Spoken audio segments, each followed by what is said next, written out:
இயேசுவின் பாதத்துக்கு ஓடி வா, இங்க வா.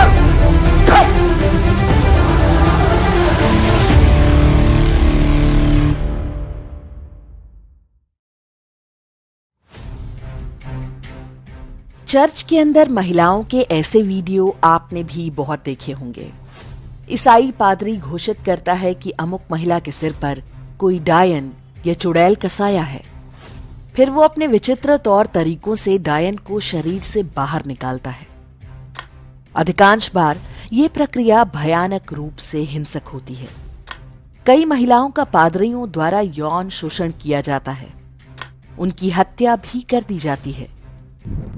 ईसाई मजहब की इस कुप्रथा का नाम है विच हंटिंग, अर्थात डायन या चुड़ैल का शिकार। भारत में आज भी बड़ी संख्या में महिलाएं डायन बताकर मारी जा रही हैं।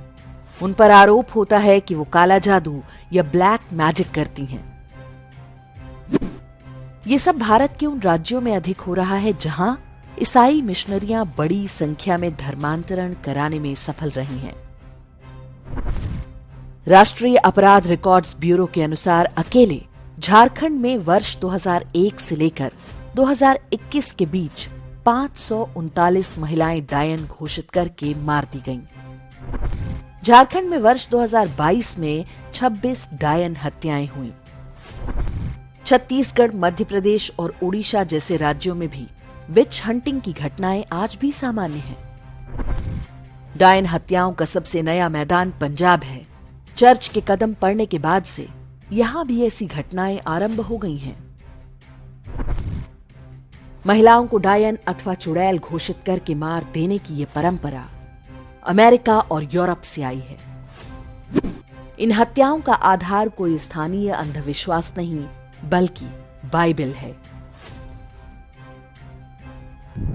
बाइबल के ओल्ड टेस्टामेंट के अध्याय एक्सोडस के अनुसार, do not let a woman who does evil magic stay alive, put her to death, अर्थात जादू टोना करने वाली स्त्री को जिंदा मत रहने दो, उसे मौत के घाट उतार दो। ईसाई मजहब के अनुसार महिलाओं में प्राण नहीं होते। इसी मानसिकता का परिणाम था कि डायन हत्याओं का सबसे अधिक शिकार महिलाएं ही बनी। वर्ष 1400 से 1782 के बीच यूरोप में 40 से 60 हजार महिलाओं को डायन बताकर मारा गया।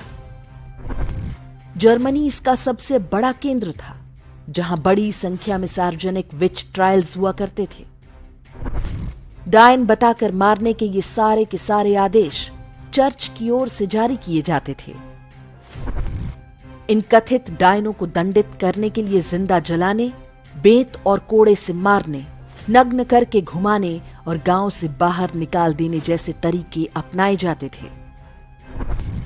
इंग्लैंड समेत कुछ स्थानों पर फांसी पर लटकाने या गर्दन काटने जैसी सजाएं भी दी जाती थीं। इनके लिए चर्च द्वारा बाकायदा न्यायालय नियुक्त किया जाता था। 17वीं शताब्दी में अमेरिका में मैसाचुसेट्स के सेलम नाम के शहर में हुआ विच ट्रायल विशेष रूप से चर्चित है।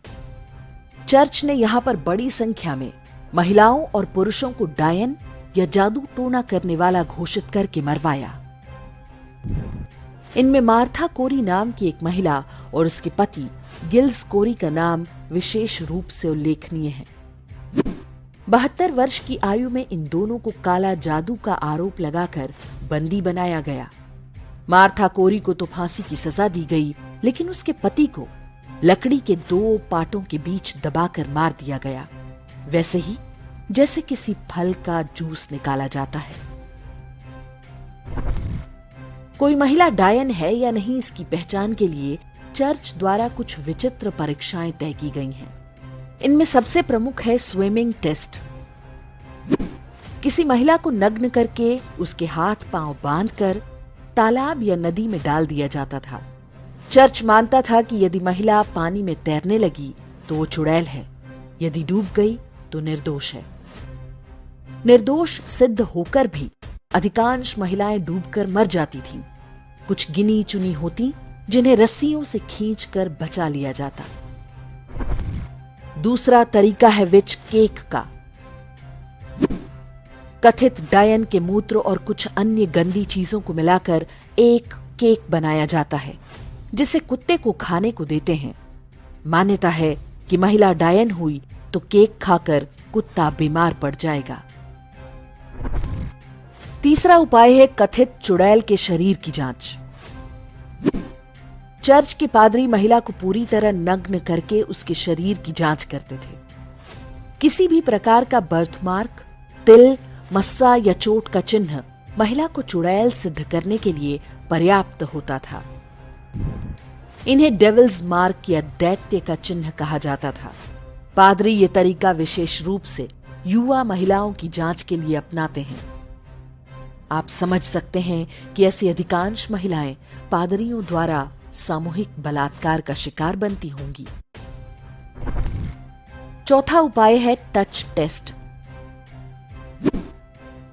यदि किसी महिला ने किसी व्यक्ति को छू लिया और वो बीमार पड़ गया तो महिला निश्चित रूप से चुड़ैल मानी जाएगी। उस महिला से कहा जाता था कि वो उस व्यक्ति को दोबारा छुए। यदि इसके बाद 3-4 दिन में बीमारी चली गई तो 100% पुष्टि हो जाती थी कि वो महिला चुड़ैल ही है। चुड़ैल की पहचान में बाइबल बहुत सहायक मानी जाती थी। जैसे कि यदि कोई महिला बाइबल पढ़ने में अटक गई तो मतलब वो चुड़ैल है। मान्यता है कि चुड़ैल हमेशा बाइबल से हल्की होती है और इसके लिए तराजू पर उन्हें तौला जाता था।